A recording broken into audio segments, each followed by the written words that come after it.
യേശുതമ്പുരാൻ ഒരു പട്ടണത്തിലായിരിക്കുമ്പോൾ ശരീരം മുഴുവൻ കുഷ്ഠം നിറഞ്ഞൊരു മനുഷ്യൻ യേശുവിനെ കണ്ട് സാഷ്ടാംഗം വീണ് അവനോട്, കർത്താവേ, നിനക്ക് മനസ്സുണ്ടെങ്കിൽ എന്നെ ശുദ്ധനാക്കുവാൻ കഴിയും എന്ന് അപേക്ഷിച്ചു.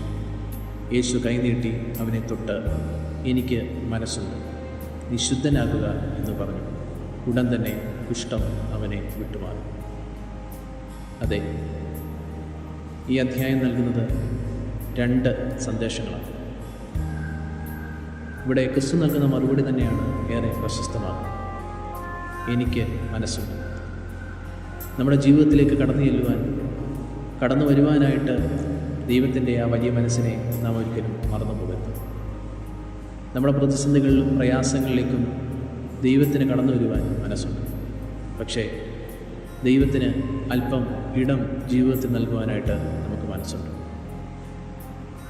നമുക്ക് പലതിനും സമയമുണ്ട്, പലതിനെയും നമ്മുടെ ജീവിതത്തിലേക്ക് കൊണ്ടുവരുവാനായിട്ട് പണമുണ്ട്, പ്രതാപമുണ്ട്. പക്ഷേ ആ ദൈവിക സാന്നിധ്യത്തെ നമ്മുടെ ജീവിതത്തിലേക്ക്, നമ്മുടെ ജീവിത പരിസരങ്ങളിലേക്ക് കൊണ്ടുവരുവാനായിട്ട് നമുക്ക് മനസ്സുണ്ടോ എന്നുള്ളതാണ് വലിയ ചോദ്യം. രണ്ടാമതായിട്ട്, യേശുതമ്പുരാൻ ആ കുഷ്ഠരോഗിയെ തൊട്ട് സൗഖ്യമാക്കും. ചിലരുടെ സാമീപ്യം നമ്മുടെ ജീവിതത്തിൽ ആവശ്യമാണ്. ആ തൊട്ട് സൗഖ്യമാക്കുന്ന അനുഭവത്തിൽ ആ കുഷ്ഠരോഗിയുടെ മനസ്സ് എത്രമാത്രം സന്തോഷിക്കുന്നുണ്ടാകും. ഇതുവരെ ആരും ആ മനുഷ്യൻ്റെ ജീവിതത്തിലേക്ക് കടന്നു ചെന്നുകൊണ്ട് ഒരു ചെറിയൊരു സ്പർശനം പോലും നൽകാത്ത ആ ജീവിതത്തിൽ യേശുതമ്പുരാൻ ആ സ്പർശനത്തിലൂടെ അവന് സൗഖ്യം നൽകും. ചിലരുടെ സാമീപ്യം നമ്മുടെ ജീവിതത്തിൽ ആവശ്യമാണ്. വളരെയേറെ വയസ്സായ ആളുകൾ ഉള്ള വീടുകളാണ് നാം ഓരോരുത്തരും.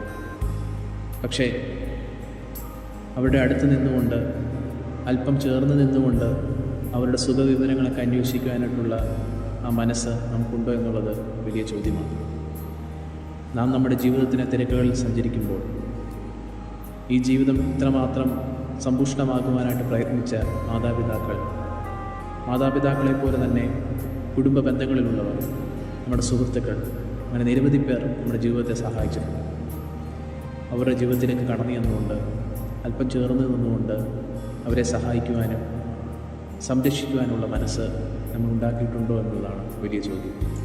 ഇവിടെ യേശുതമ്പുരാൻ എനിക്ക് മനസ്സുണ്ടെന്ന് പറഞ്ഞുകൊണ്ട് ആ കുഷ്ഠരോഗിയുടെ ജീവിതത്തിലേക്ക് കടന്നു ചെന്നതുപോലെ നമ്മുടെ ജീവിതത്തിലേക്ക് കടന്നു വരുവാനായിട്ട് ദൈവം തമ്പുരാന് മനസ്സുണ്ട്.